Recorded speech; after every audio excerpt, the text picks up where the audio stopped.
Guys for I'm trying this with a phone. I've never done this with a phone before, so wish me luck. But I'm going to see if we can just do it this way because I don't know what this is all about. I kind of know, but yeah. All right. So hoping I can see everybody's comments and can somebody try commenting something just to test? I'm doing this on a phone. I've never done it on a phone before. So I apologize about the inconveniences, everybody. I deeply, deeply apologize, and I thank you for being patient. Okay, I can see some comments, so we're gonna try it. But yeah, I thank you guys very much for what you are tolerating and the patience you're displaying. I don't think the comments stay up, so I guess I'll have to answer them right when they pop up, which is wild. Got you back. Yes, cool. I'm happy to see you back. Thank you very much. Good questions and making good comments on the last. All right, there we go. Okay. All right. So let's hope I can follow along. I'm just gonna take off from where I left off at. If you guys have questions, shoot them, and I'm gonna try to answer them. And this will probably be shorter than normal, but we will see. So it depends how much fun we're having. So as I was saying, Ana is all fall, or the Earth is all fall. That is the first all fall that we ever encounter, other than our own mother, right? Which is something I'll discuss in another video too. But the earth itself, so when you're in a new land, let's say you're buying a new home, let's say you're buying a new patch of land and you want to make it your family land and so forth, or you're settling in a new community, you make promises onto the earth. We are not going to do this. We are not going to do this. We're not going to do this. We're not going to do that, right? And keeping those things become iwala, right? They become binding. Now, the binding nature of that thing makes you an indigent of that land, allows you to live in that land, allows you to receive what the land has to offer. I was asking before, there are times in Igbo culture or spirituality that calls for vegan or plant-based living. Yes, so it is not for the average person, but a lot of the times, depending on what discipline you go into or what realm you go into spiritually or what you're aiming to do, eating only a plant-based diet is recommended or is done by certain people, right? So there are certain DBAs that will only eat plant-based. There are I have not encountered this myself, but I've been told in places like Enugu and Okigwe, which are in hills, like kind of higher altitude places, there are individuals who are DBAs or who are doing a certain ritual, that type of thing, who are plant-based. But I don't think the average person or just, the average, let's call it practitioner or the average observer, eats a plant-based diet or observes a plant-based diet. I will say that one of the things that is unique about Igbo land is that there's a scarcity of meat. There's a scarcity of natural meat there, just because the population density. It's like abnormally dense, so it's like a big town, really. If you drive for a while, you're just gonna see buildings, especially in a certain patch of Igbo land. So it's like a big town. There's a lot of density. I think that we've eaten all the all the animals left to eat, that type of thing. And so it's not uncommon for people to just not to not eat meat often. But I don't. There's nothing that says that somebody has to be a vegan or that eating just plant-based things are better. There are certain rituals you undergo where that becomes the case, and then I believe some DBAs don't eat animals. And then there's also, for everybody, there are specific animals that you just don't eat, that you're not supposed to eat, and that pertains to what we're talking about. So Anna is law, right? Anna is all for. It is what law is made on. It is the foundation by which laws are laid. Once you receive the Iwala, which universally are prohibitions against incest, and I was talking about the blood aspect, I think, when it cut. Prohibitions against bloodletting, like spilling blood, that type of thing, even in war, right? Even in war, which sounds funny or sounds strange, but there's a way that they kind of try to get around that. But as far as the Iwala, as far as blood, shedding blood goes, oftentimes the blood of an animal after it's been killed is fed or offered to the ancestors, or is fed or offered to the altar of the family or the individual, if you don't have a family, that kind of thing, as a means of putting it in an appropriate place. as a means of putting it in an appropriate place. And when I do the video on Aja, AJA, which is sacrifice, you'll understand. I'll give a little bit more detail as to how that works and that type of thing, because there's many reasons to do Aja. That's just one of them, that type of thing. So, but if it's like wanton bloodletting, just going around killing things, especially people, then that's in the violation of Iwala. So those three things are the most universal, and then there's an element of not taking what's not, or not taking what's not yours, and then respecting things as they are, respecting the place things have in the makeup of the community or in the universe of the general universe of the community. So there are certain trees where you're not supposed to climb because it's afforded a certain amount of due respect. There are certain trees, such as the alfalfa tree, which you don't cut or you don't take branches from. You have to wait for them to fall. That's one. Some particular things that people do to maintain balance within a community as well is things like there are, like, for example, if you're a dibia, or if you're a healer, if you go to a plant that's medicinal, you don't pluck every single leaf off a stem, right? You always have to leave something for the next person to come and pluck. Just little things like that. But the main ones are incest, blood, and taking what is not yours, or going after or trying to covet what is not your own. Those are the main ones that end up being Iwala for just about everybody. So the keeper of this is Ana, right? The keeper of this is Ana.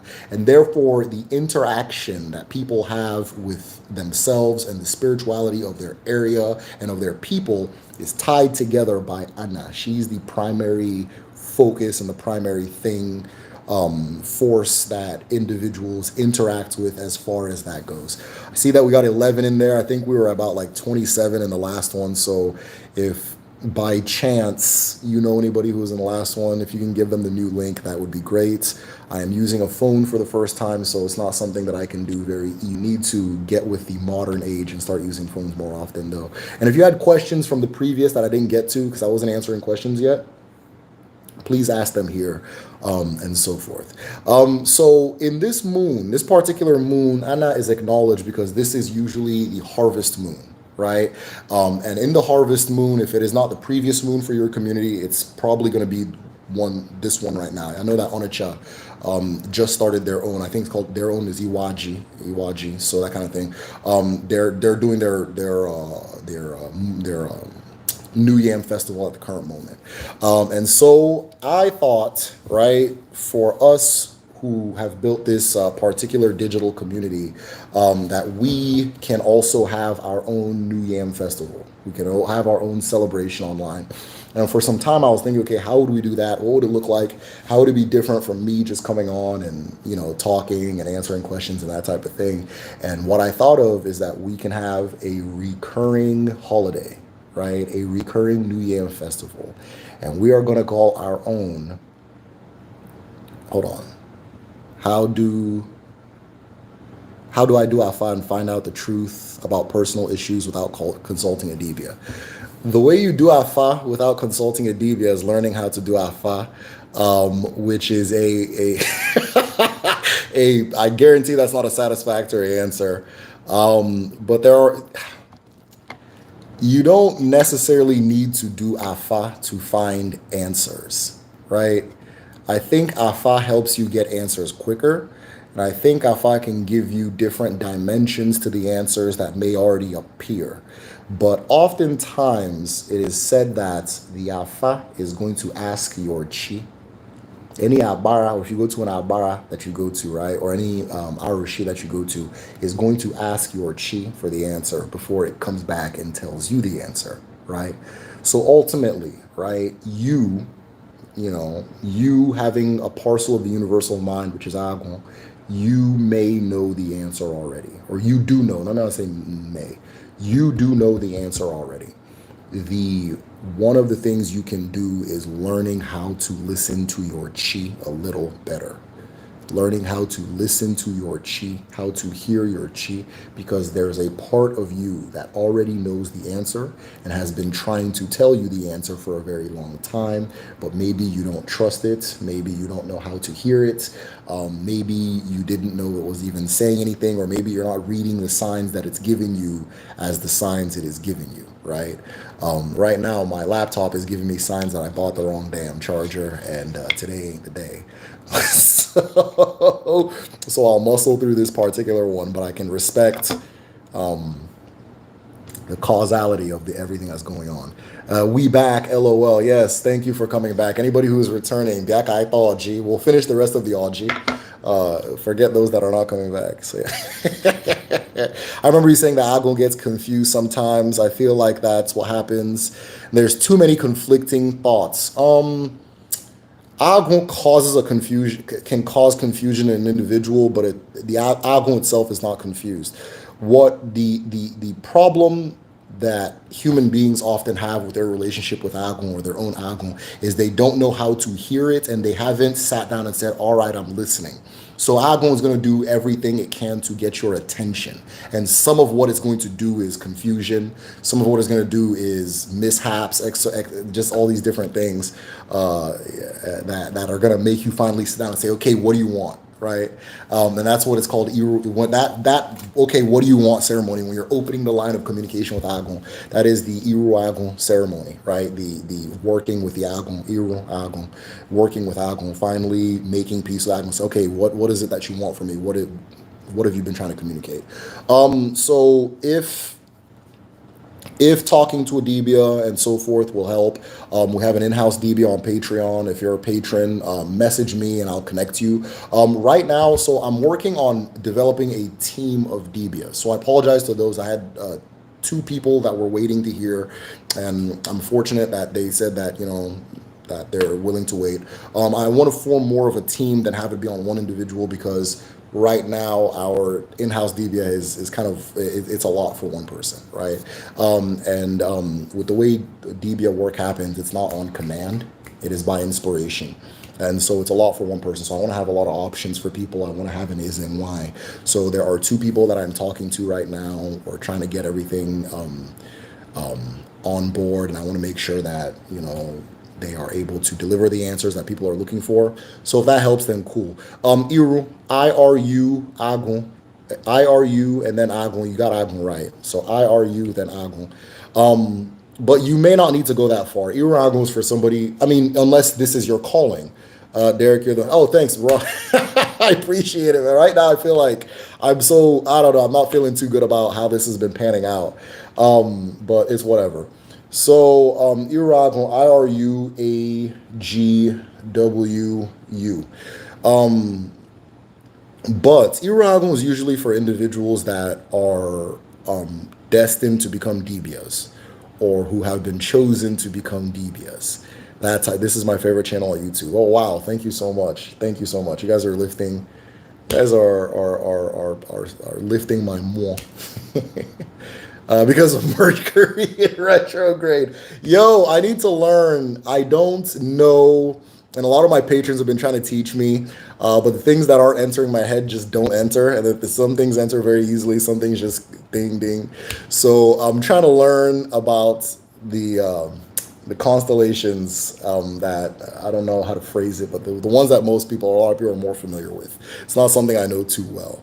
That kind of thing. I know that our ancestors have an understanding of it, but it's not something that's particularly emphasized. And I have my own theories as to why that is, but it's a whole different subject. But as I was saying, as far as my mom really focused on that Mercury retrograde stuff. Yeah, I'm not laughing at your mom, by the way. I'm laughing because I've seen all the memes about, I can't think of any right now, but they'll just say Mercury in retrograde wrong. And then say many Debas and A's and Y on Facebook, on my group. Yeah, I guess. Yes. Okay. So if you're not trying, if you don't have time to wait for me to make sure that the team of Debia, all that stuff, there are a lot of them on Facebook that you can reach out to and so forth. I would try to develop a situation or a relationship with your chi where you're able to sit down and listen and that type of thing. A couple of things that I can tell you is your chi is going to be your first voice. Right? The chi is the first voice. I said that like when you do prayer, things like that, the first thing you say is what goes. You understand? For those of you who are familiar with the Bible, you remember with Jacob and Esau, where, the father says one thing and then, oh, it's too late, I already said it, that kind of thing. That's how the chi works. And so learning to listen to that first voice of yours, learning to listen to resonance, learning how to be still, how to be silent. You understand? If you are still communicating with your own Agun is done through a lot of isolation, meditation, time, and abstinence, right? So you abstain, like maybe fasting. You abstain from something that typically pulls your energy, right?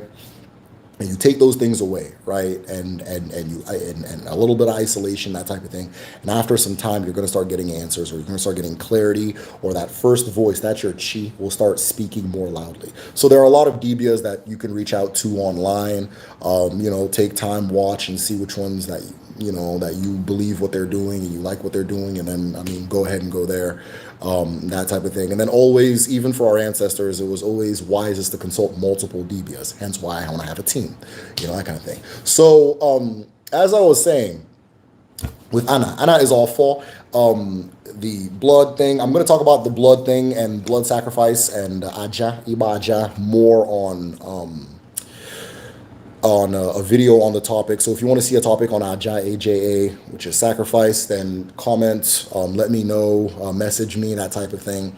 I'll do exceptions since you guys have been so patient. So go ahead and message me. Typically, I just pick topics based on what people are commenting, right? So the way people acknowledge this particular moon, sometimes the moon prior, which is Ilo Mo, is the celebration of the new yam. The new yam is the harvest, right? So you planted your first seeds of the year during Onwa Ana, which is a few moons prior. And by this point, you should be seeing something. They should be ready to go, especially if you're harvesting yam. They should be ready to eat. So what happens with new yam is that the whole community brings their contribution from their farm or from their family homestead. They bring their contribution to a central point.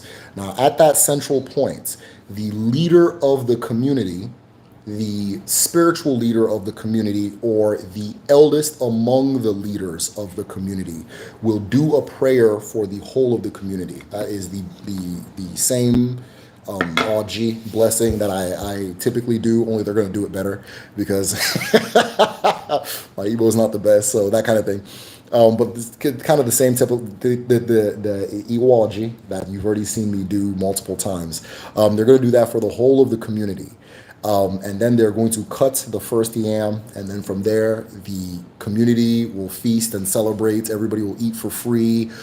During this time, you're going to see a lot of masquerades come out, a lot of celebration, and it's always going to be oriented towards the celebration of the heritage and achievements of the people.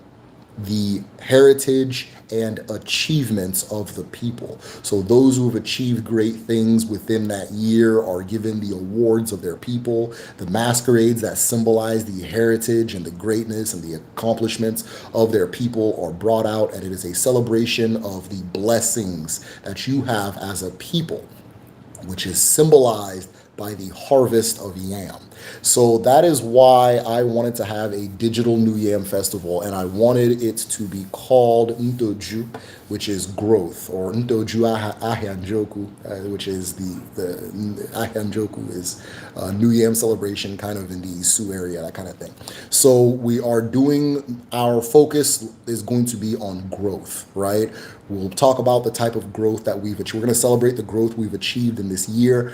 Now, during Onwa Ana, the Onwa Ana stream, for those of you who attend pretty regularly or who tap in pretty regularly, I said that whatever it is that you want to achieve this year, whatever it is you want to get done this year, you should make a promise to yourself in Onwa Ana that you will do that thing. And then this moon, Onwa Ana, the earth moon, the New Yam moon, the harvest moon, we are going to pull that thing out of the earth, and we're going to celebrate it, and we're going to see how far we've come, and so forth. Now, why did I say do that during Onwa Ana? Because during that moon, now different communities are going to have different names for it, but what is done and the meaning of that moon is pretty universal. During that moon, a lot of communities will have curfews, and a lot of masquerades will come out, particularly ritually strong masquerades, right? So during this moon, a lot of the masquerades that will come out are for celebration and for entertainment, right? But the ritually strong masquerades will come out during Onwa Ana, right? The spiritual head of the community will also do certain sacraments for the community. Now, what's going on here? We are cleansing the earth.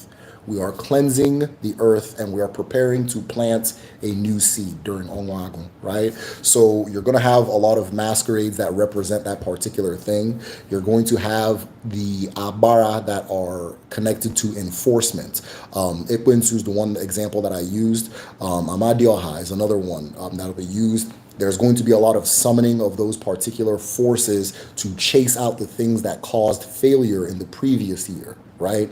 Then there's also another ceremony that I was exposed to that was really interesting and I thought was very beneficial. Was a ceremony where you're going one person by one person and you're announcing the things that caused you failure in the previous year, if you did experience failure that previous year, right? So maybe I was lazy. Maybe I wasn't focused. Maybe I was too content. All these different things. And what happens is in this ceremony, there's usually it differs by community, but there's a ceremony where that thing is swept out of the community, right? So sometimes a calabash is it's all put into a calabash, and it is or a pot, and it is or a I don't know what the word is for that, but yeah, a pot is cracked on the ground and it is swept away. It's swept out of the community. Sometimes there's a ceremony where the women of the community will sweep the major walkways of the roads leading to the road of the market, will sweep out the spirit of the spirits that you don't want that year. And a lot of the masquerades that come out or the that come out during the season, especially at night, are in the process of cleansing the land and chasing things away. And therefore, a lot of times those masquerades, there's a very strict curfew. It's a very strict curfew around that time where you're not supposed to be walking around at night unless you're an initiated member. So what happens in my own community is the masquerade that does this for us is the Okorosha, and it is a part of the Owu celebration complex for Oru Igbo people. A lot of people, if you do Owu in your community, you're a part of an Igbo like subclan known as Oru, which are like water-based Igbo people, for lack of better term, right? Like marine-based Igbo people. Like we interface with the water. Our primary abara is going to be with the water more so than the earth, right? Just because of history and who we are and things like that. So in a lot of Oru communities, we do Owu in this time. And during Owu, there's two sides. There's the good Owu, right? Which is the one that everybody gets to watch. If you look closely, it's actually a woman, but the dancer is a man. And, they do the dances and all that stuff. And then there's the Owu that, people are afraid of. And so that Owu that people are, the one that'll beat your ass, the one that'll flog you, is the one that is enforcing the curfew for the cleansing of the community. There's also a particular one, I'm trying to remember its name, but what it does is it'll go if you've done something bad that year, right? If you've been a particularly difficult person that year, it'll go to your farm and start picking up whatever it wants, and you can't do anything about it, right? You can't do anything about it. And then sometimes that particular masquerade will come to your house, demand that you come outside, take a seat, and you're going to hear the things that you need to hear for that time. So again, that Onwa Ana is a reset. It's a cleansing and a reset time. And then you plant whatever it is that you're planting, and then it comes out during this particular moon. Right? So whatever it is that you promised yourself during that, when I said in the live, make a promise to yourself that you're going to get this thing done, you're going to do this thing, you're going to make this thing appear. This is the moon that is going to appear. So for Ntoju, which is our digital new yam, we are going to find or anyways, I know how I'm going to do it, but we're going to discuss the different things that we are aiming to do, the things that we achieved this year, the successes that we had, so that the omumu, right? When a person experiences a good thing, right, you share it with the people around you, or that because that particular good thing, your ability to manifest something into the world, is a mark of a blessed or a healthy omumu or omu, a manifesting energy, right? And when you bring a good thing into the world, people are gather and they celebrate it with you, so that, well, one, because they want to congratulate you, but two, it is also a means of activating your own, right, capacity to manifest, because the omumu is a sympathetic energy, right? So one of the ways that, it kind of dawned on me how the whole omumu thing works is the idea of being inspired by art. Maybe you're a musician, you hear good music, and all of a sudden you want to go make music. Oh man, I want to make a song and that kind of thing, because you heard a good song. Maybe you watch a good movie, makes you want to watch it, make your own good movie, that type of thing. It's a sympathetic energy. A lot of times, a lot of creatives want to be around other creatives because it gets them going as far as that goes. The way it's used on a most day-to-day basis is when a woman gives birth, right? The women in the community who also would like a child within that year or soon will come to her, and she will use unzu to kind of represent the spreading of that particular energy. So we'll mark them anyhow, anyway. It's kind of like people throwing unzu on each other, having fun with it, all that stuff. And then that also represents that thing, because Omomo as an energy is strongest in women, and it is strongest in women who are pregnant or who have just given birth. That's the peak Omomo in the human animal, right? I remember. I remember when I went, I don't know if I can even say this. I remember my uncle, my now late uncle, had his first child, and his wife was doing, she was doing an introduction for the child. So the ceremony is that everybody in the family comes, and we celebrate with her, and then she puts nzu on you and that type of thing. And one thing about that ceremony is it's one of the times, or one of the occasions, that the women in the community use to kind of like do whatever, like just to not basically to act ratchet, right? So a lot of I went there, and these very 82-year-old women, just that I thought had never done a bad thing in their life, sat me down and started giving me instructions on how to impregnate my started giving and I wish you guys knew how traumatizing it was, because it's like, imagine if your grandmother and all her friends just sat you down and said, not my grandmother didn't participate, but everyone else, they kept telling me, "Pow, one shot." So so I don't know, so it was traumatizing. I don't even know why I'm sharing it, but yeah, it's all the women in the community just kind of start wilding out when that's happening, and having fun and talking about whatever, doing whatever. And I got caught in the crossfire because I had just gotten married, so they were telling me not to waste time, just one shot. So which I did. So so yeah. So Anna. So Onwa Ana, we're going to use this particular one to celebrate those things that you guys brought into the world this year. All the things that you manifest into the world this year, all of the things all the seeds that you planted, and maybe it's not complete, maybe it's not all the way where you want it to be, but where you've been so far. And one of the things I thought that would be really cool, and I've been working on, is a series of interviews of people who are doing things that I think are deeply impactful and enriching and rewarding, and helping other people to grow, or helping other people to grow within themselves in this space of Odinani, Bibo, and so forth. So what I did was I sat down and I started looking at the people that have helped me in my own growth, and so forth, or people who have done things that inspire me greatly, or people who are embodiments of the fruition of an ancestral seed, right? And so I had four very, very, very, very, at least in my opinion, very good interviews that I'm going to be releasing. So to match with the market days, right? So funny enough, the first day of this digital new yam that we're going to have is going to be on Halloween, because Halloween actually falls on the first half, or the last Afal day of this moon. So we're going to start on the last Afal day, and we're going to close the moon out with this celebration. So on Halloween, I'm going to post the first interview, second, third, and then on the fourth day I'll post a fourth, and then we're going to go live, and we're all going to share that kind of thing. I'm going to drink. We're all going to drink. We're also going to be celebrating New Yam in my own household. So maybe I'll show you guys how we do that. Now, if you guys want to celebrate with me in the physical, outside of the digital space, I can't think of what day it is, but it's going to be 3 days after Halloween. So 31st, 1st, 2nd, 3rd. 3rd of November, right? We're all gonna party online. So if you guys want to cook that day, share recipes, all that stuff, gather family around, and so forth. So the main thing about New Yam, or the main particular thing about New Yam, is that you're not only celebrating the success and the great things that have been brought into the community that year, and the greatness of your legacy and your heritage and all that stuff. It is also a celebration of what is core to everything that we're discussing, which is family.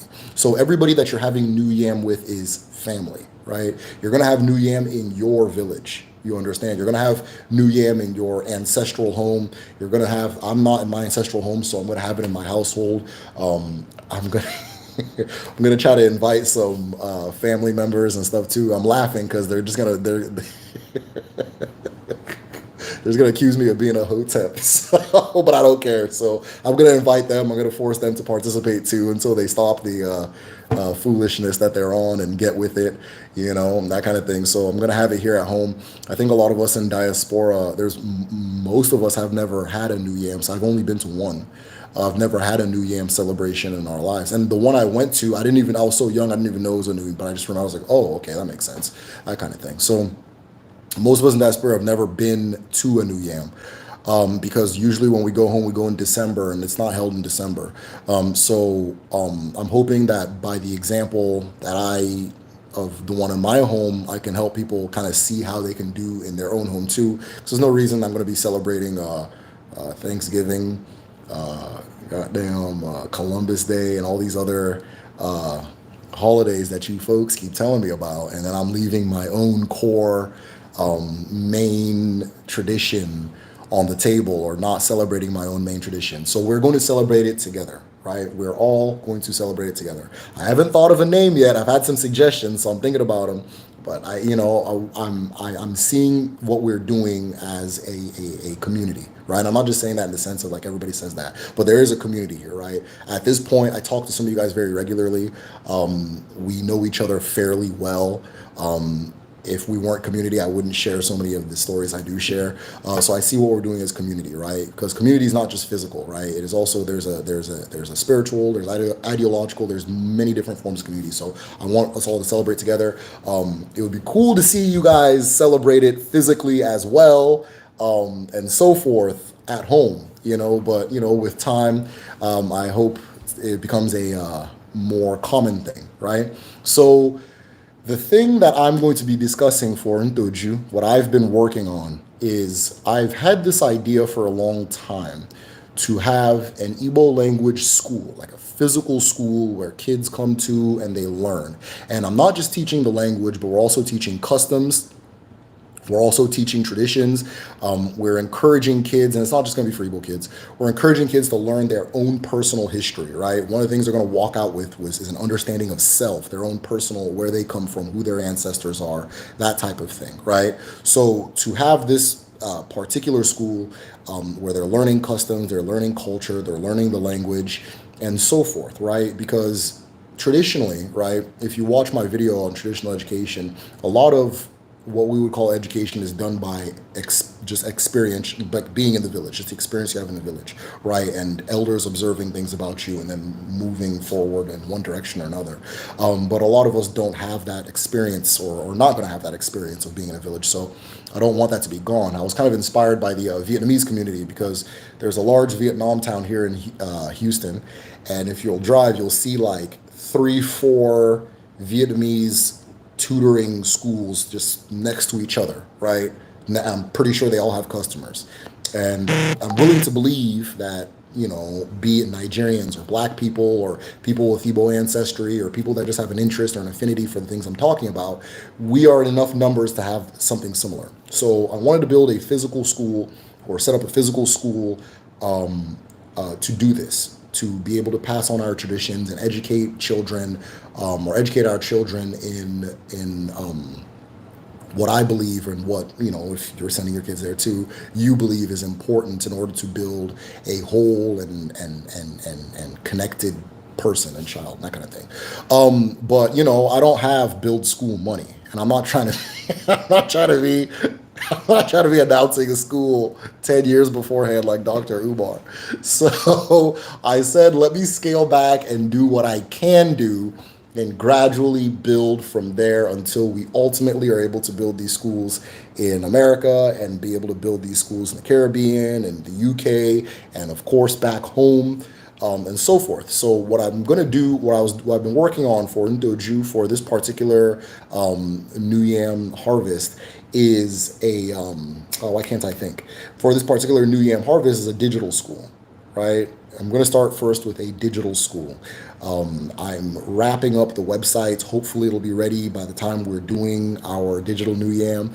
And it's not just going to teach a language, but it's also going to teach customs, right? So, if you're interested in how to do a traditional marriage, how to do a traditional naming ceremony, on my channel, a lot of what I discuss is a combination of things. There's practical in there, there's theory, there's philosophy, um, uh, all different. But this is more so focused on the doing, right? The step by step aspects of things. So naming ceremonies, celebrating particular holidays like New Year and so forth. Just going down the line so that if you go through that school, or if you can go to that school and be completely enculturated in the way that you believe is appropriate or the way that you want to. And I strongly believe that, I don't know what my chi brought me into the world to do, but I know it has something to do with teaching, because I know how I feel when I'm teaching. And that's to the person I was asking earlier about doing Afa, without a dibia, or doing without being a dibia. That's what I mean by being able to listen to your chi. So I know that it has something to do with teaching. I know that, and I know how I feel when I teach. I know how I feel when I'm given the opportunity to share something that is important to me, or to share something that I know. I know my very, very, very uncanny habit of consuming information 24/7 since I was a very little kid. And so, to a detriment, So now that, being able to share it, I understand now why a lot of the things that happened in my own life and how my own life panned out, I understand now why it had to be the way it was, and how things had to play out, why things had to play out the way they were. Because this particular journey, as it's narrowing, as I'm getting older and I'm knowing myself more, I know it has something to do with teaching. And in teaching, there's a particular approach that I have, or that I've come to develop, that I think would be very beneficial in teaching, in general, in teaching of anything. But I'm going to apply it to this school, right? So if you like my teaching style, the way I teach, I'm on the process of trying to train people to be able to teach in a similar way, and then also combine elements of their own. But one of the main things, like, let's look at language, for example. One of the main things about the Igbo language, and those who are interested in learning the Igbo language, if you're interested in learning the Igbo language, it's kind of one of the challenges that we have is, I think, that we start from the wrong place often. So oftentimes people will start with the alphabet, for example. And I don't think that's where you start. I think the Igbo language is a verb-based language. And being able to understand the verbs, right? If there's an alphabet of verbs, which I've developed, you develop an alphabet of verbs and you teach people how to understand those verbs, because every noun is a conjugation of a verb, right? If it's not, and I think the term is onomatopoeia, which is like a word based on a sound, like a boom boom, that kind of thing. A word based on a sound, which there's a lot of those in Igbo. If you're familiar with Yoruba, they have a lot too. If it's not an onomatopoeia, it is going to be a verb-based word, for example, right? And if you take that verb and conjugate it, you can create a million words, or not like a million, maybe 50 to 20 to 10, depending on the verb, words. So that kind of thing. Another thing that I'm going to use a lot in the school that I'm developing is the application of one-to-one practice. So the only way to learn a language is by speaking it and doing it, right? So the application of one-to-one practice. So on top of being taught, the individual will then have somebody who is hired to speak Igbo to them every single day, right? It could be a series of voice notes. It can be a back and forth phone conversation. It can be something like this. But the fact that you're using the language every single day, right? And then there's also so we always talk about building institutions based on our traditions, or a lot of people talk about that thing. And so I said, I looked at the way our ancestors did teaching, and I said, how then can we apply what works in that particular system in the one today? And one thing that resonated with me is that there was a woman who was interviewed, and she was a midwife, and they said, how did you become a midwife? How did you get trained to become a midwife? She said that when I was a child, I would always watch people do midwife. Anytime a child was being born, I'd want to see it. And from there, I became a midwife because the elders saw that I was already a midwife, right? So the idea of teaching from the chi, right? Teaching from the existential point of a person out, right? So that you're not trying to become a thing, you're trying to become more of yourself, but what you are learning is going to help you in that process, right? So, what does this look like in practice? One of the first things I want to happen in this, as far as the school goes, as far as this digital school goes, is figuring out what resonates with people, right? If somebody likes movies, if somebody likes television, if somebody likes music, if somebody likes writing screenplays, if somebody likes writing books or is an author, if somebody likes to paint, so on and so forth. And the final assignment, or the final, let's call it assignment, there's not going to be an assignment, there's just that one assignment. But the final test at the end of the year is to do your passion. It's to do that thing that you're passionate about, but to do it using the language, right? So let's say you are a writer, you know, and you write stories. That's just who you are. It's something that's always resonated with you. So the ultimate thing you're gonna have to do is to write a story using the language, right? So in that, right, the combination of passion, the resonance that that thing has with your chi, and the combination and the kind of the challenge, the fire it kind of puts behind you, right? The the fire it puts behind, or the challenge it puts behind you. I think the combination of those things propel people in particular directions, right? There, and the reason I say that is that even in my own experience, there are things that I'm able to pick up on as far as like let's say Igbo cosmology goes, that if put in a different context about a different subject, it wouldn't happen just because this is what resonates with me.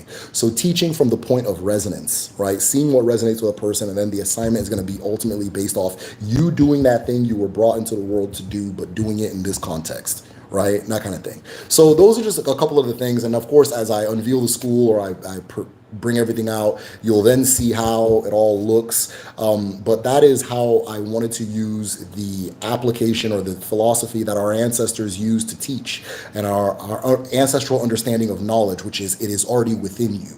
It is already within you. And your chi is access, is what's going to pull that thing out for you.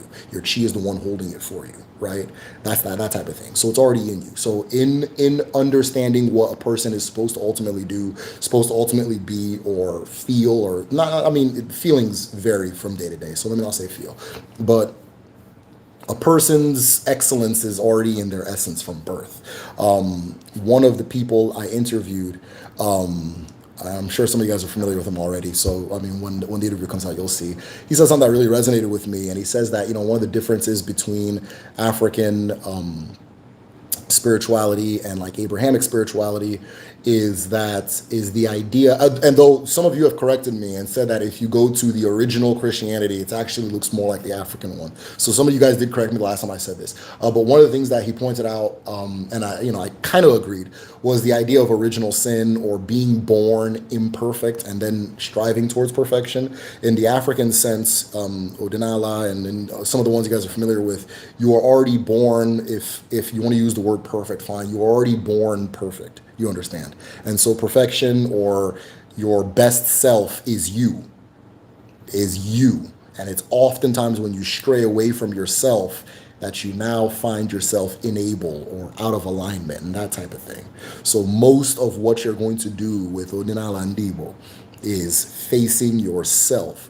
One of the ilus that I've become a big fan of as of recent is the ilu that says that, I don't know if I've posted this one, maybe I'll post it and ask for interpretations.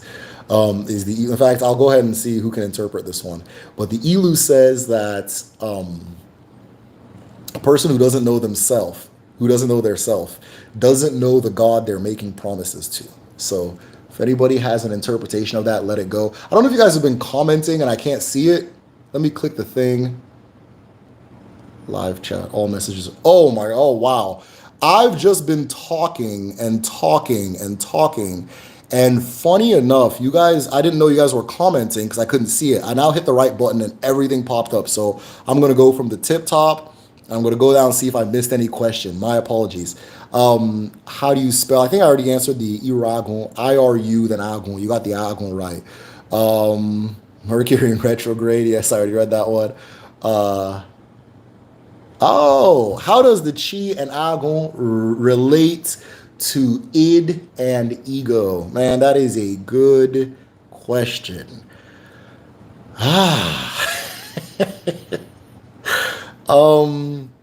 I'm going to give you a very lame answer, but I think I'm going to have to do an entire video on that because it is complicated. But the chi is neither the id or the ego, right? It's neither the id or the ego. And the id may be closer to it's hard to say. I'll have to really think about it. It's not something I can answer just off the cuff, and I don't want to give you a bad answer because it's not a bad question. Somebody said thank you. I don't recall what the thank you was for, but I appreciate it. It's also wild mushroom and chestnut season. Nice, nice, nice. I don't know anything about that. Celestial being, wild mushroom and chestnut season. What is that about? Several wild edibles are ready now. Okay. I don't know if that's a particular tradition or anything like that. I was told by Debia I'm a water spirit. I had to do a prayer to acknowledge that I'm protected. Yeah, a lot of times when you find out these things, right? What Afa does is figure out the unseen elements about yourself, right? One of the things you can do with Alpha is figure out the unseen elements about yourself. And ultimately, what will then have to happen is you let those parts of yourself know, hey, I can see you now, I acknowledge you now, I embrace you, you're a part of my life, that kind of thing. And all of that helps in the growing or the development of the whole, of a whole person, right? So imagine yourself, right, as like, let's say right now I can move just about any part of my body that is supposed to move, right? But as we are walking through the day, we're just imagine that the only thing you're moving are your fingers. This is you. This is you. The fingers are you, right? So when you become aware of your ancestors, you now have the dexterity to move your hands and so forth, right? Maybe you become aware of your babando or your star, right? Now I can move my head a little bit. As you become more aware of the elements of yourself that you were not previously aware of, you have now dexterity over the greater body that is you, right? A lot of times I think my explanation of Eke doesn't do it full justice because while it is you, the manifest you, it is everything that goes into your creation and it is everything that pans out from you as creation, right? So this includes your ancestors, this includes the particular ancestors that are guiding you and following you and that are part of your life. This includes the person that you reincarnate from. All of these things, awareness of all of these things gives you a full picture and full dexterity over the whole of your person. So thank you for sharing that or asking that. I can't remember how that panned out. But don't forget my question about illegitimate children in Igbo culture. Yeah, Kelvin, thank you very much for the reminder. If you guys are familiar with the way I operate, I always ask for reminders a lot because one of the things that, part of my whole is a forgetfulness. And I've made peace with that particular part of myself. I understand that it's supposed to be there for a reason, and I acknowledge and I embrace it and I celebrate it. So, illegitimate, so part of that is being very grateful when I'm given reminders. So thank you very much for that, Kelvin, and patience. Thank you again for that. So illegitimate children. So the way it happens with illegitimate children or illegitimate, I don't think anybody's illegitimate, but there was a very interesting thing that my sister. I think if some Yoruba people are gonna get mad if I say this. There's a very interesting thing that my sister learned about early Yoruba culture. And then Yoruba culture is also just like Igbo culture. It has a bunch of different segments, so this may not be everybody. But the way you knew who your wife was once the person you got pregnant, right? So everything was cool. Once somebody gets pregnant, okay, hey, this person's my wife. Then we get married and so forth. As a man, right, from the man's perspective. So in that sense, you know, I'm willing to believe that at a very early point in all of our cultures, that was more normal than contemporary people. And a lot of the kind of Victorian English morality that we're following right now are going to be willing to believe, right? So I don't believe there's illegitimate children, and that particular aspect of Yoruba culture, I've seen, or former Yoruba culture, or older Yoruba culture, was kind of the norm. Now, as far as our ancestors, as far as Igbo people, what would happen was if a woman has a child out of wedlock and you don't know who the father is, right, or we're not aware of who the father is, the child is a part of or a member of the mother's village or the maternal village. That the child becomes a part of the maternal village. Most of the time, 99.9% of the time, when you get married, you become a part of your husband's community, right? You become a citizen of your husband's community. Now, you're also still a citizen of your own community. So women end up, there's a lot to it, but women are the connectors of a lot of communities. When a lot of diplomacy needs to be done, you'll notice that there's a particular role that women have. I have this account of the Aka Civil War, which is epic. It's probably one of my favorite history stories I've ever read. I have this account of the Aka Civil War, and one of the phases of them trying not to go to war with each other was the women appealing to their brothers and their fathers and their mothers and the other members of their original community not to do it. But what ended up happening was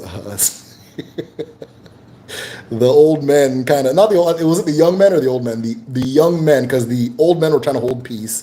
The young men were ready to go to war, and it was all over a botched surgery. It's a wild story. So it's like they botched the surgery in Ijaw land for Ijaw people, and it ended up causing a civil war in Aka just because of a thing of events. So the old men were trying to have peace. The young men kind of told the women, hey, because they're saying, hey, our children are there, don't go to war with them, and they kind of hit them with the F them kids situation. But yeah, so when you are born of your mother and you don't know, or the father, we don't know who the father is, you're a member of your mother's community, and you are your father's child. So your father, or not your father's child, your grandfather's child. So your grandfather is your father, if that makes sense. Your grandfather is your father. Sometimes in those cases, very rare, but it happens, your mother, as she gets older, will take on a wife, right? Which then gives her a parcel of land, and then you then inherit that land as if the illegitimate child is a male, right? So then you then inherit that legacy, that thing from your mother or whatever. I have a nephew who we didn't know who his father was and things like that, and he's just a member of a father-in-law. He's a part of our village, that kind of thing. So it's not, they're not, you're not treated any differently. I mean, outside of people being rude, but there's which is not like everywhere. Outside of people being rude, there's no like cultural preset that makes like a child who I guess we don't know the father less of. But you become the very short answer is you're a part of your grandfather's family. He is the full holder for your family then, as opposed to whoever your original father was. And then I think at an earlier point in our history, marriage was determined by who you impregnated. Like once, okay, I'm pregnant, okay, let's go get married. The pregnancy came first. And the reason I say that happens was because if anybody is Igbo and you've done a traditional marriage, the minute the traditional wedding ends, everybody starts hammering you about hurry up, go get pregnant, hurry up and go get pregnant, hurry up, which is a part of like my marriage, like the story I was telling you about the Yunzu and the old wind, like they'll just like, I'm not even telling you, they'll demonetize me if I said half of the stuff they're saying, right? Like, but that was like maybe 2-3 days after my own wedding. And so anytime I go outside, everybody's like, hurry up and go get pregnant, hurry up and go get pregnant. Everybody, that becomes the next big thing, which tells me, and then you ultimately learn that the pregnancy and having the child is actually the important part. The elders do not care about the wedding. That doesn't matter to them. It's not a big deal to them. It's just kids having fun. All that, dancing and kneeling, all that. So that's the main thing is go have some kids, right? So that's why I think in an earlier time in our history, the pregnancy came first. The pregnancy came first. And I was actually told by an older man in my community, I won't say which one, in case this gets uncovered, that the best thing to do is get your wife pregnant before you marry her. That kind of thing. So all those things kind of tell me that that was probably the norm. The 5 years there said donations. I beg your pardon. I beg your pardon. Yeah, no, I'm not like. I've been conceptualizing this school for a long time, and I didn't want to open my mouth until it was done. But the pressures of Onwago and our digital new yam is has forced me to show my hand. But in knowing that I'm now accountable to have to say this is what I've done, it put a fire under me to get a lot of things done. So right now I'm interviewing teachers. I posted recently on Twitter if anybody knows any good teachers to recommend, and you guys sent some very phenomenal recommendations. I wish I would have done that earlier. So keep them coming if you have people. But I'm interviewing teachers, I'm interviewing coaches, the ones that are going to be working one-to-one with people, and so forth. And then of course I'm putting the website together and figuring out how all of that works. So there was like a round of people laughing. I don't know what y'all laughing at. I beg your pardon. Okay. Let's see here. Thanks for the answer. Cool. I'm trying to catch up on everything. Diabia. The seeming trustworthiness might be a result of the fact that there are fewer diabias, and there is an institution of elder diabia who held fledglings to a standard. Yes, yes. I do. How do I put it this way? I do think there is overemphasis on DBAs that aren't trustworthy. Like people have this like they really emphasize as if it's like the majority of them or even like 30%. Most of them that I've encountered are solid people and they do pretty good work. Now, I watched an elder woman, like a very old woman, do afa. There was a level that she was doing hers that a younger person is just not going to be able to do. You understand? There was something. There was something otherworldly when she was doing her own, as opposed in comparison to younger people or a younger debia. But you know, a child who washes their hands can eat with the elders. Sometimes a 5-year-old debia might be able to do what that elder woman was doing as well. You understand? But I think there's more hesitance, or there's this emphasis on like, oh, you know, not trusting and things like that. That's coming more so from the audience than anything the DBS have done in themselves. A lot of times, and I'm going to speak on behalf of the DBS, a lot of times what people are asking the DBS to do is the goofy or the silly part, right? So you look at the array of things that they can do, and the things people are asking for are usually the okay, fine, if that's what you want kind of thing. And then they get the reputation for doing what they were asked to do. When it's really the asking that created the comedy of the situation or the whatever the situation. So yes, there. I don't. And another thing is the way Debia hood or being a Debia was done in the past has really not changed too much. There's aesthetic changes like how we dress and things like that, but it hasn't changed too much. So a Debia is still going to be held to account by the elders within their group. They're still a part of the Utuagun of their area and that kind of thing. And that's one of the reasons, even though we have a recommended DB and things like that, I always tell people that if they want to do anything concerning concerning DB, things like that, I'm sorry, to do it in your community, right? One of the things I had in mind with the recommended DBA on our Patreon was that not everybody is from an Igbo village, right? In recent history, that is. So, you know, that's not an option. But for those of you who have that option, do it in your community. And if you're scared to do it in your community, don't do it at all because you're not serious, right? Do it in your community because all of the safeguards, this is probably going to be a whole video onto itself, but all of the safeguards for making sure the thing is done right is in your community, in your father's community, right? When you buy a product here in the US or you do anything in the US, there are structures that this society has to assure that what's on the label is what's actually on the label. You're being charged what is, I guess, a reasonable price, you know, whatever. Just there's safeguards, right? I can sue you if this thing causes me to get sick in a way that you did not warn me was going to get me sick. All these things. Those safeguards also exist within Odinala and Igbo, but they are held in your father's community, right? Now there are times where your mother's community is also incorporated.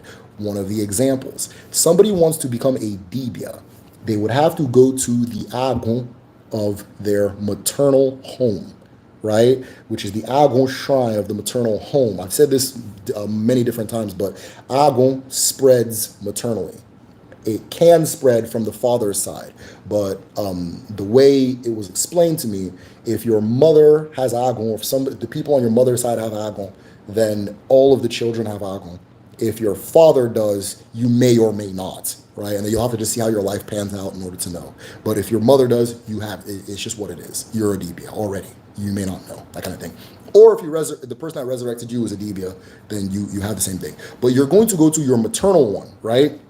And then you're going to go to your maternal home's Alpha, and you're going to declare your intentions. I intend on becoming a Dibia. My hands are clean, my mouth is clean, my heart is clean, my face is clean, my feet are clean. You'll just say these different things, like letting them know my intentions are pure. I want you to be with me in this journey, right? You go to your maternal home. Then you can go do the training in your maternal or in your paternal. That's Agon, or the Dibia work, or the spiritual end, is where things get are different, right? Or differ, and that kind of thing. So if you have the privilege of being able to do it in your community, and you're serious and you want to get Alpha done and all these things, do it in your community. Find somebody. Nobody can do anything to you in your community. Trust me. Trust me. There's an army of 400 people that are related to you, that are watching the situation at all times. And oftentimes I keep these things to myself, because like when I hear people talk, it sounds like maybe my village is different. My village is not different. That's just how it is, right? So do it in your community if you have the privilege to be able to do that. I know privilege is like a dirty word right now, so maybe I'm using the wrong word. Yeah. You just reach out to all these groups. Is it one? Okay, cool. Cool. Yeah. So yeah, exactly. There's a lot of groups and things like that. When I do my recommendations based on like, I've seen this person work, I respect their work, I learn from them, that kind of thing. So yeah, of course I'm going to recommend that person. You always want to be careful. Just any DBR practitioner. I still have Babalawos hitting me up. Yeah. Okay. Yes. And then there's also like the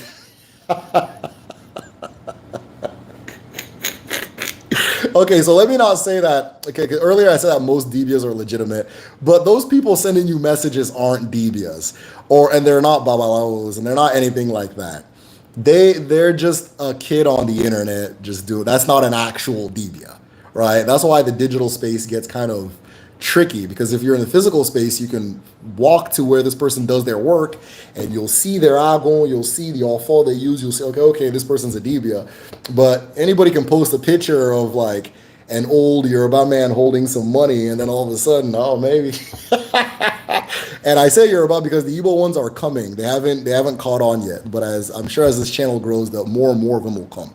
I want to do an entire video on how to avoid getting scammed in these African spiritual spaces, because I don't think scamming is particular to them, but I think that people enter it with a mentality that, and this is going to sound like whatever, because just in this culture, I don't want to say blame the victim. I'm not blaming any victims or whatever, but I am asking for accountability, right? So a lot of the time, people are, and it's not your fault. It's not people's fault, right?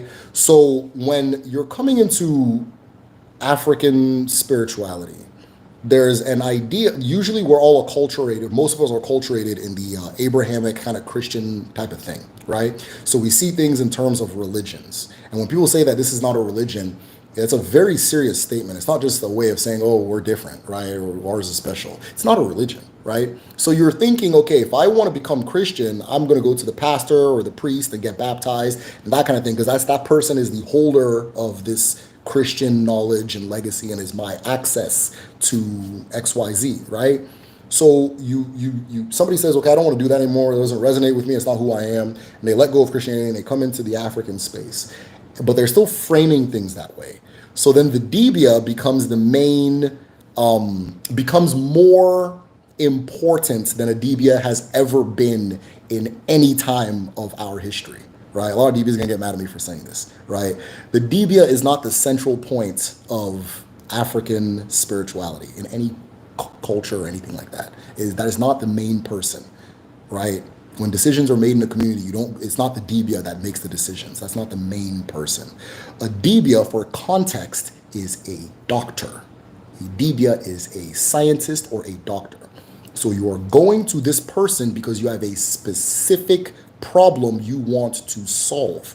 That is not the person you go to join Igbo spirituality or join Ifa or join. And I really looked into the Ifa one. Like I really looked into it because I don't want to speak on another person's culture without knowing it. And I don't want to speak disrespectfully, that kind of thing. So everything I'm saying is coming from a place of pure intention.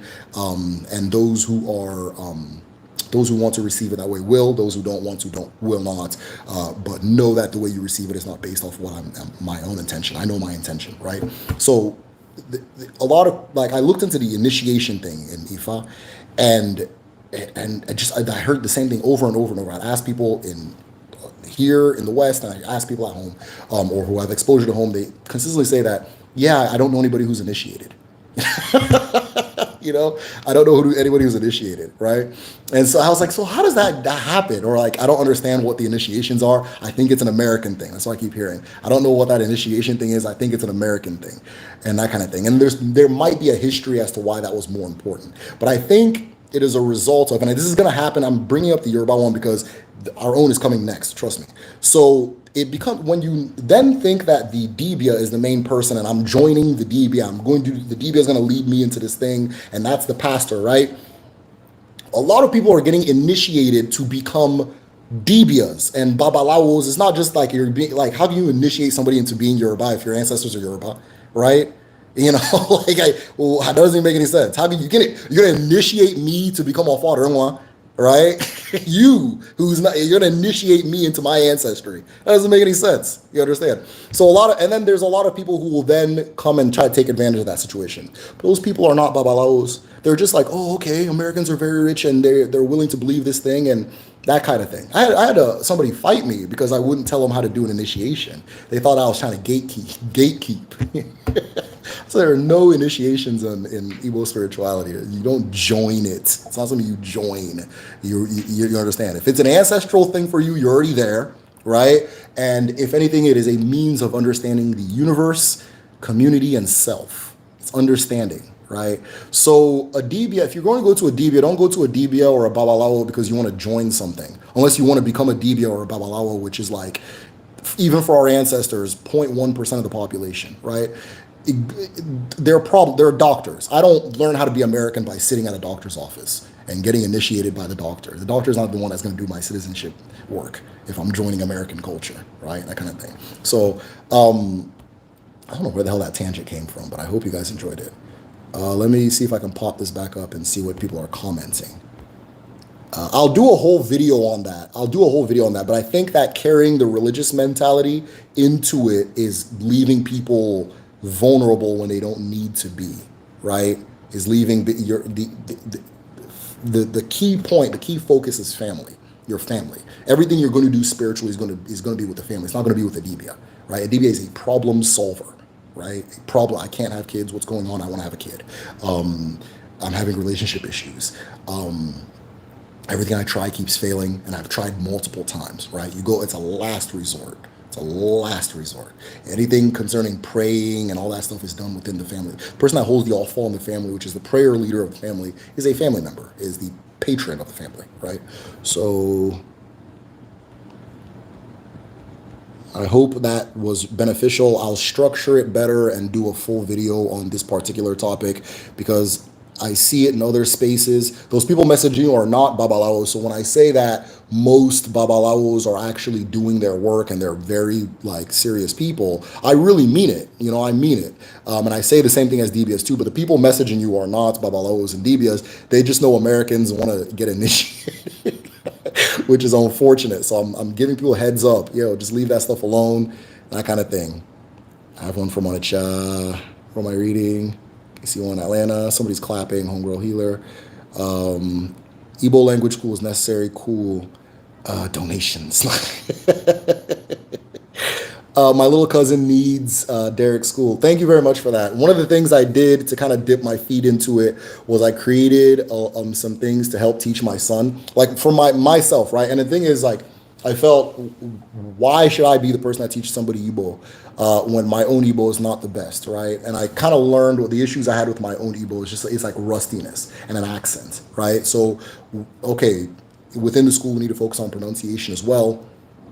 And we need to focus on helping creating a safe space where people feel comfortable speaking and doing. Those of you who are Igbo will know the experience of trying to speak Igbo to your parents or somebody who knows.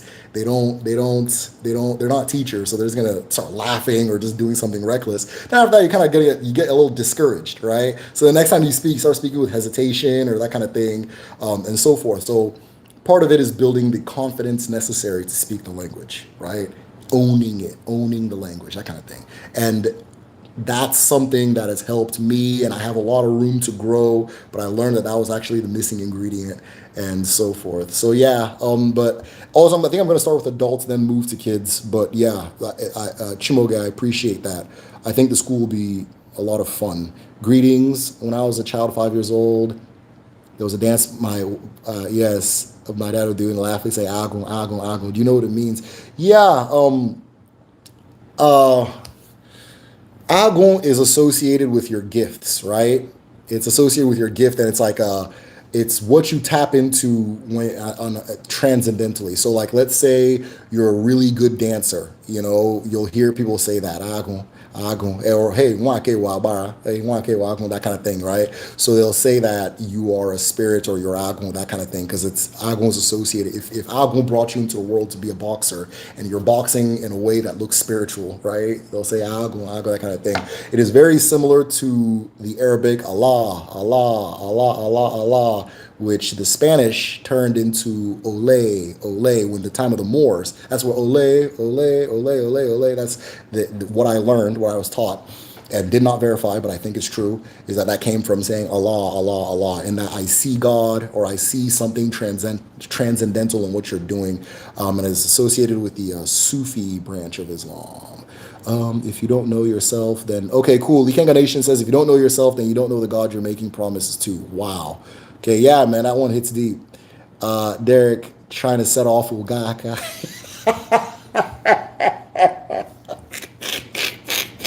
Yeah, I'm trying to one man Ugaka. Yeah, we're trying to get it going. Yeah, so like I said, I wanted to do the school even before I wanted to do the channel. Because why not? That kind of thing. I love to teach and so forth, but unfortunately, I won't be the one teaching Igbo. I'll probably be sitting in class with you guys and that kind of thing because I'm not in position to teach Igbo. I can teach you up to the point that I know, and then that kind of thing. You'll need somebody, so I need to skip over and have somebody go. Dr. Umar impressions on point. Okay, thank you. Shout out to Dr. Umar, man. You guys hate on him too much. He's a good guy. I've practiced this recently. Relative to Modana leads to confusion because it is better because it doesn't require rituals. Oh, okay, somebody said this. So a relative told me that Unala leads to confusion because it is transactional and that Christianity is better because it doesn't require rituals. Christianity doesn't require rituals, but you're dipping somebody in water, you're passing around the bread with the wine, you're going to church on a very specific day, you're singing specific songs, you're reading specific passages in a specific way. Those are all rituals. You understand? So if we mean rituals like sacrifice and that kind of thing, then that's what Jesus is. That's Aja. He's a human sacrifice, that kind of thing. So everything requires sacrifice. Everything requires rituals and that kind of thing. But the issue with Odinala is it's whatever you make it. So a lot of people have a transactional relationship with it, and that's what it is. That's why I'm saying that a lot of times it's not the Dibia. It's what people are coming to ask the Dibia for, right? Oh, I want to speed up my destiny by receiving this really good thing. Okay, let's do that then. That kind of thing. No, people aren't sitting out with the DB and asking like important questions or like not. Let me. If those things are important to you, fine. But people aren't asking the non. People are going to Odinala for transactional reasons, if that makes sense. Just like science, right? Science requires rituals. Science requires rituals. In order for me to verify something scientifically, there's a very specific ritual that I need to do. And I need to do that specific ritual every single time I do it, right? If I'm within a lab, there's a specific way I'm supposed to dress and that kind of thing. Now, science can do a lot of things for us, and it does do a lot of things for us, but 99% of people come to it transactionally, right? So now it doesn't have a nature unto itself. It becomes what you seek within it, right? But Odinala itself doesn't cause confusion, if that makes sense. If you are confused, you go there to find an answer, but it's not what is causing the confusion. It is what is going to help you explain the confusion from its own perspective, right? That kind of thing. It's going to explain the confusion. So a lot of times an ofeke or somebody who's unknowing, an outsider, will look at it and say, everybody that goes to the DB is having issues. This thing must be causing issues. Which is like the same thing as saying, wow, everybody that goes to the hospital has issues. We need to burn that building down. It's causing a lot of issues. Everybody that goes to the psychiatrist is confused. You know, you know, why is everybody? Why do only crazy? Why is only crazy people in this person's lobby? You know, this psychiatrist must be causing them confusion. That's the same thing as saying denial that causes confusion thing. You go, okay, I have confusion. What's going on? And what's actually really funny is the people who are saying that thing, the end thing they are always going. This is what I know about people back home. This is why I say that our traditions aren't going anywhere. It's just our relationship with them leaves a lot to be desired. Whenever they try everything, the place they always end up at is their ancestral tradition, right? So they'll go somewhere, they'll do their prayers, okay, that didn't work. And usually, unfortunately, prayers come first. And then they'll go to the hospital, like if it's a sickness. That's why I say, unfortunately, I think you should go to the hospital first, right? That kind of thing. So they go to the church, they'll pray. It didn't work. Then they'll go to the hospital, and then they'll go, if the hospital doesn't work, they'll go to the dibia. You understand? And they know why they go there at the end. They know why. So that kind of thing.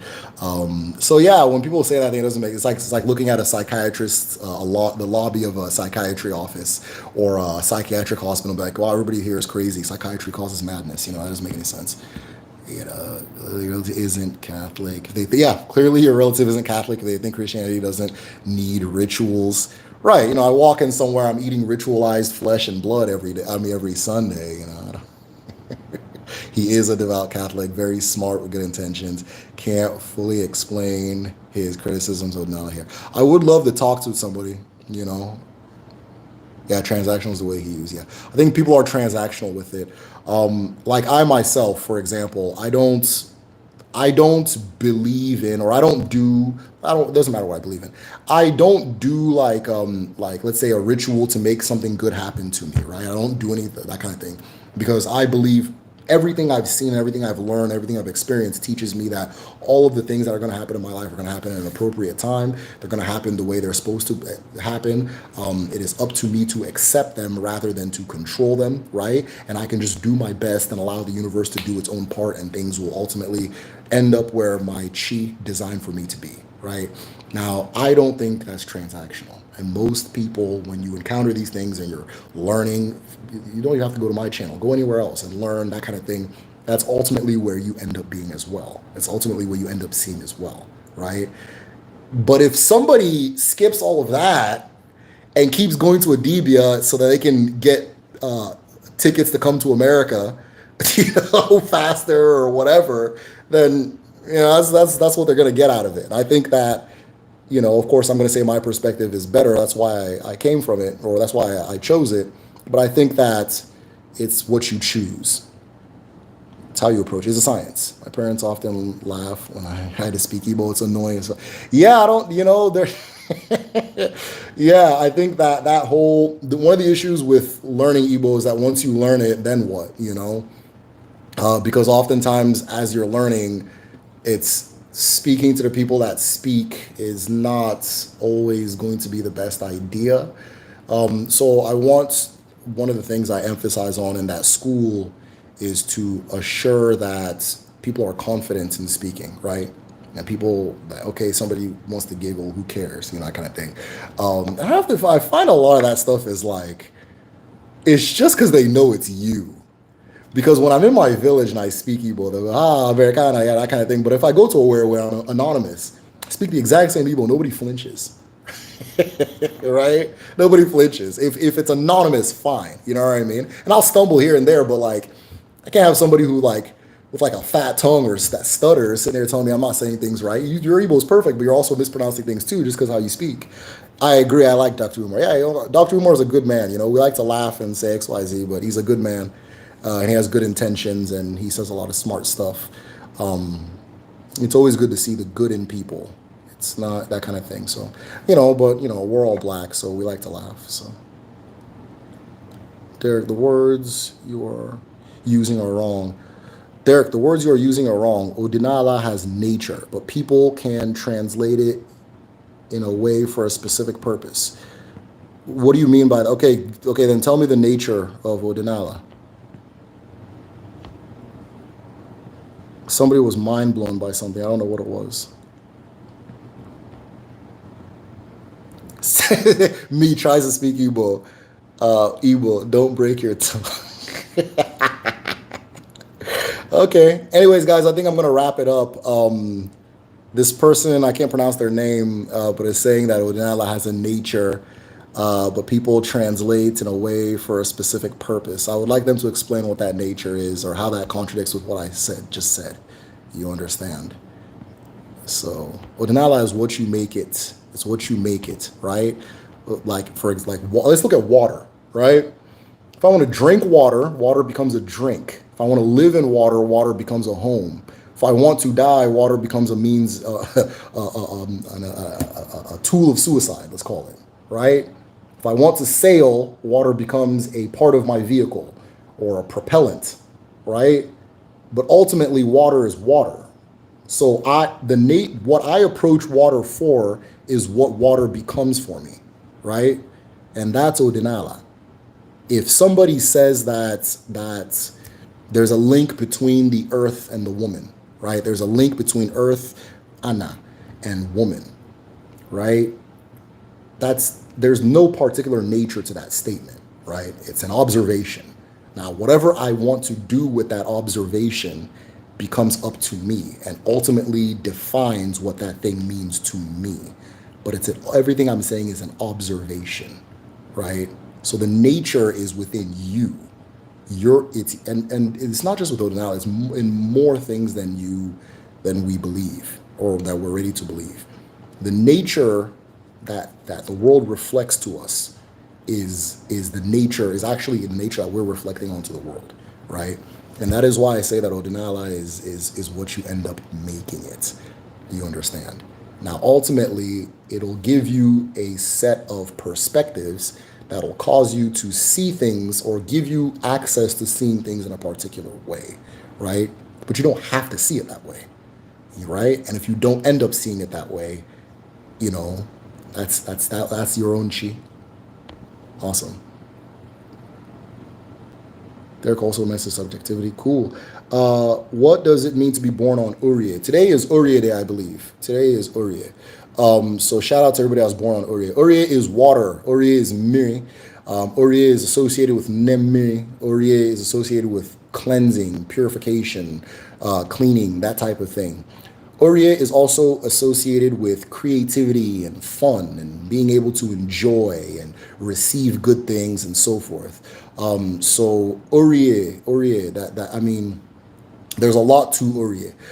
If you want to know more, check out the video. I'm going to make a video on the 4 market days, but check out my video, Oshimiri, I think I called it Oshimiri Explained.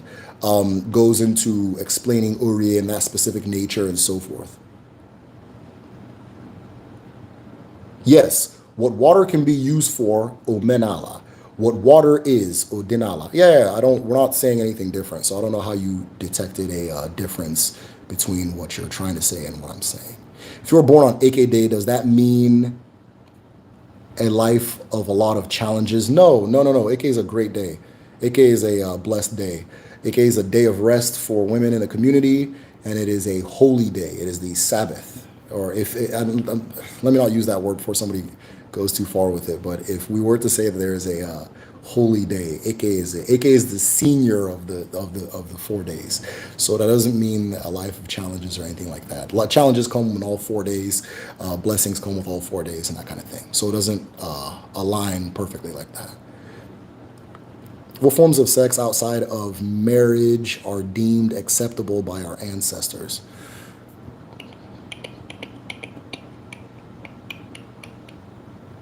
The only prohibition I have ever heard of is incest. That is the only prohibition. Now, incest, again, is not the same like brother, sister, cousin. Common descendant is incest. in-laws is incest. Um, I have not seen anything else. And I have good reason to believe that sitting around and making sex rules is like is a stranger thing than people are willing to believe and is not common in most cultures in the world. It's not a common thing, right? You're not going to see. It's going to be incest and prohibitions against rape, and then the rest of it is up to the person.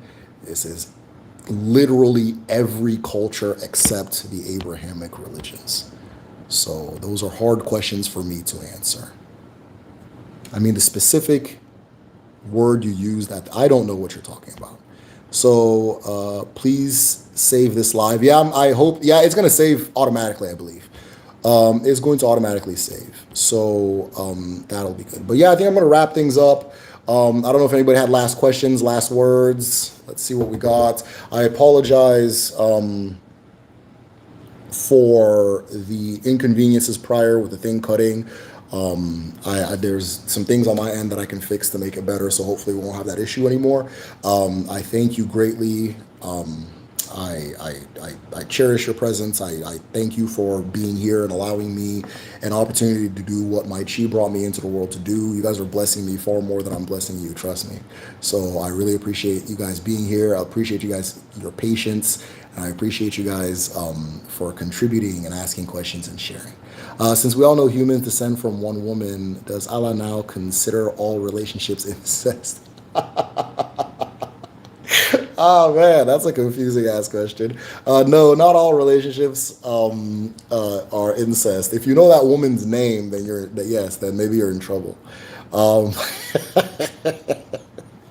oh man, that's a tough question. But no, it's usually like common ancestor within, let's call it 7 generations, right? So as far back as we can go is Nejike for me, which is okay. I'm going to count in my own head. Hold on. 2, 3. I'm the 7th generation from my oldest ancestor that I can recall. But a lot of my relatives to that 7th, we don't know who they are. I don't know who they are because that ancestor crossed a river like to escape a war, was running from a war, and settled where we live now. So I don't know my relatives on that other side. But sometimes you'll run into this thing in Igbo culture where you can't marry from that particular village because your ancestor came from that village. It's the wildest thing ever. And by ancestors, this could mean like in the time of the Romans, but so be it, that kind of thing. So you'll encounter that sometimes when you're trying to get married at home. And for those in diaspora, you ain't got nothing to worry about. You guys are lucky in that regard. Okay, appreciate the blessing. No prayer on Uriye if you're a water spirit. Is that why? I've never heard of that. I've never heard of not being able to pray on Uriye if you're a marine spirit. I can look into it, but I don't think that's a thing. Because I don't see, based on what I know, I don't see the foundations for that to be logical. But I can look into it and see if I can. If I bump into an answer, I'll let you know. But I don't think that's real. I don't think that's real. Also, when you're talking about Odinala, please, like people, I would like people to like let go of the idea of like rules, like looking for rules, right? I'm trying to find the rules, like what can I do, what can't I do, that kind of thing. That's not the important thing. And I think it's an inconvenience because most people kind of want a structure that they can follow, right? But it's not about rules. It's about expansion of possibilities. And I'm not just saying it because it's something that I like. You understand? Think of it like you think of science, right? There are rules if you want to do an experiment and figure out something.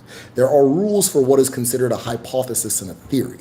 After that, right, it's not about, I don't know how to explain it. Like you don't like in science, am I allowed to like lie down on Easter? I kind of like that's not how it works. You understand? Science allows you to expand possibilities. Oh, I can do all these things now because I know this thing. I could do all these things now because I know this thing, right?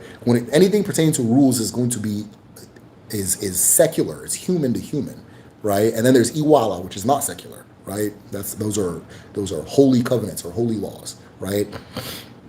Maybe things pertaining to your own specific family all fall, right? If there's something that within your family you're not supposed to do, it's going to be within your own family because maybe an ancestor swore on all fall that their descendants are not going to do this thing.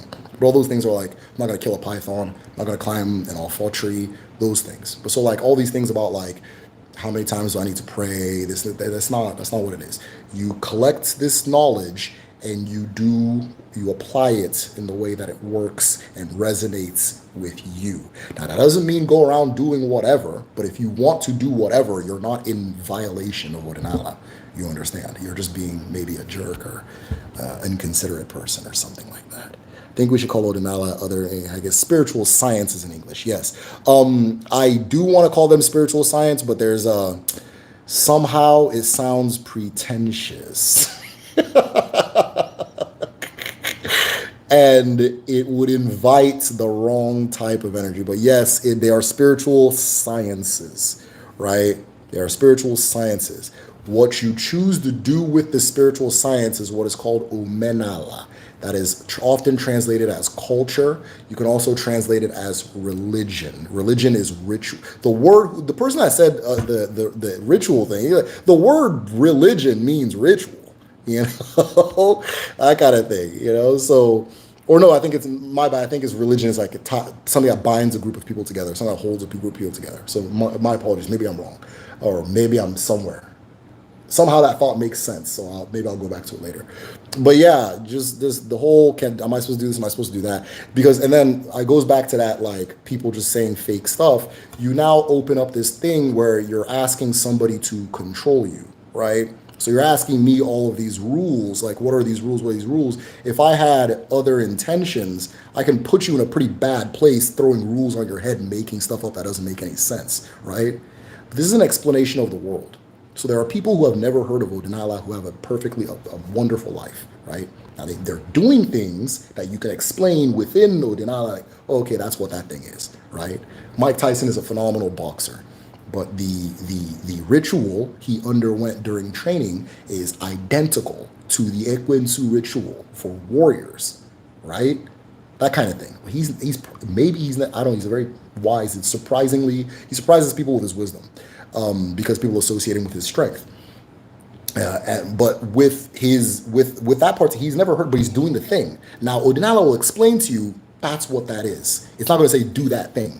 You must do that thing. So oftentimes when people come looking for these rules and places to like initiate into and join and things like that, like coming with a religious mentality, and there's nothing wrong with a religious mentality, right?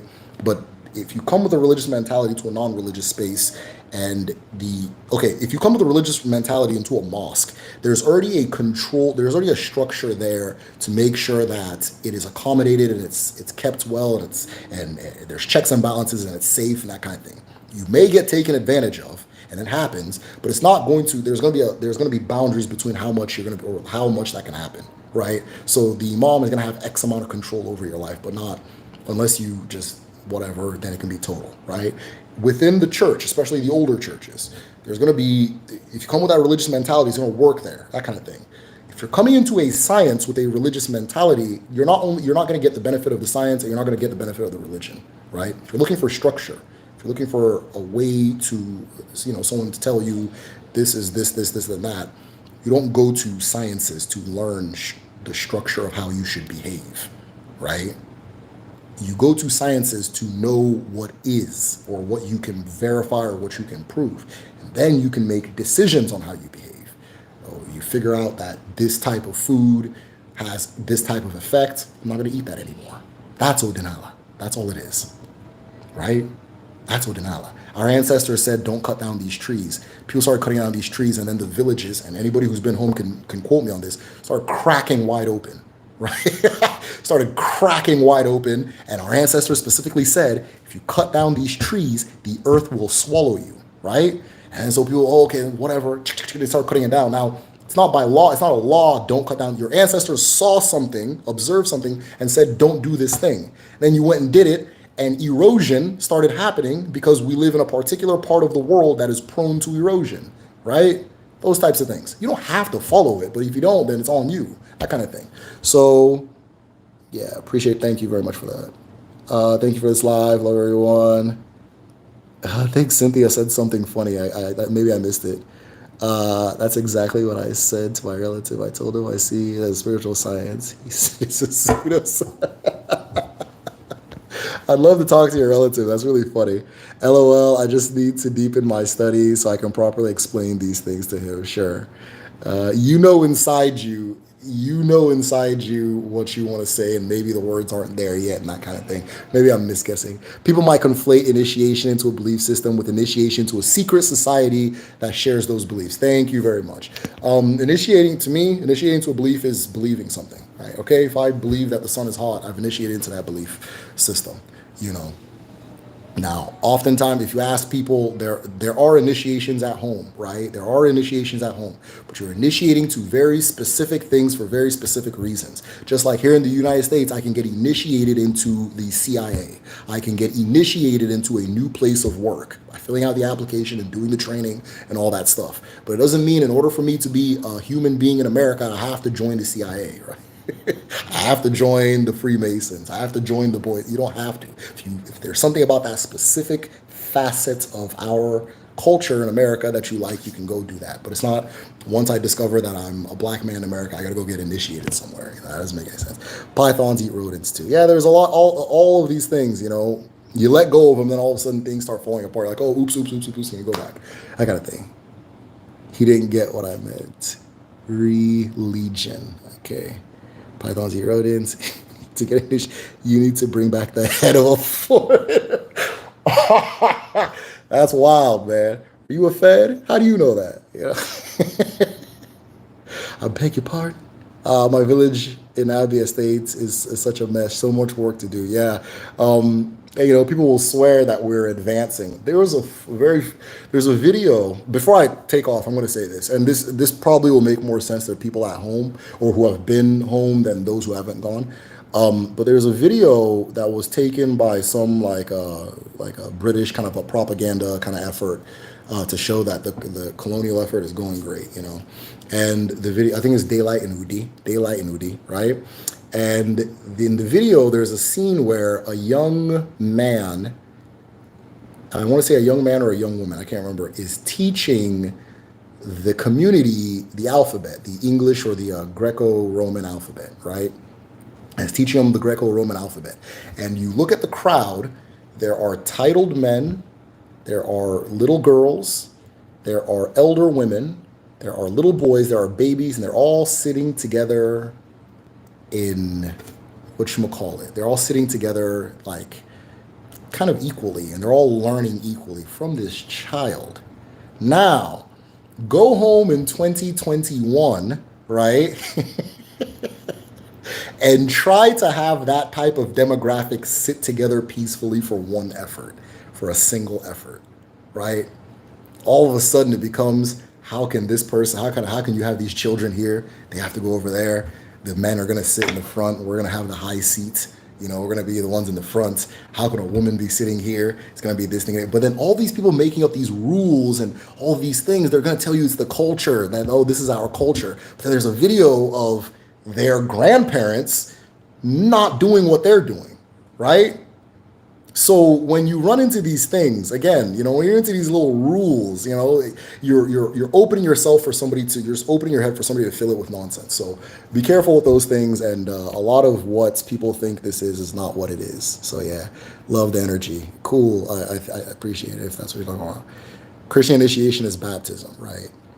Initiated into the All right, guys, I think I'm going to wrap it up. Onachadibia spoke to my chi to see why so many problems. Saw a marine spirit. Yeah, just... Oh. Yeah, everybody's always a damn marine spirit. Yeah. So after prayer, they gave me basics and said no prayer work on Uriah. Okay, celestial being. Okay. I'm completely understanding what you're saying now. Okay, so that is for you, right? Sometimes you'll discover these things or you'll learn these things or you'll reach a level of communication where you'll now hear, on this day, don't do that, or this day, do that. But that is specifically for you. It's not like a general rule, and it's not it is based off your intention. So if there's something you want to specifically do, right? Don't do this on that day will work. That kind of thing, right? Like, I want to run a I want to be a triathlon. Okay, run X amount of times a day. That's what, I don't know, somebody who runs races. What's that girl's name? Shakari. Maybe that's what she does, and that's why she was able to reach the heights she reached. So do that thing. It's a prescription for you. It's not a general rule. So that's cool. But I don't know. Just thanks to Professor Derek. Thank you. All right, guys, I'm gonna wrap it up because I know you're professor. So, all right, guys, I thank you very much for coming and attending. I apologize for the inconveniences earlier. Alone, your name made me notice that somebody. Okay, cool. All right, so yeah, I want to give the final thanks to everybody. I want you guys to receive this Oji as a blessing, as Ngozi, as Undu, as Uche, as Iken, as Ijama, which is strength, good journeys, wisdom, and blessings. Nugeto, Nugeri, Nugade, Ise. All right, guys, take care. I don't know how to shut this thing off, by the way. So you guys are gonna probably hear about. I think. All right. I think this is the button. Or she wants.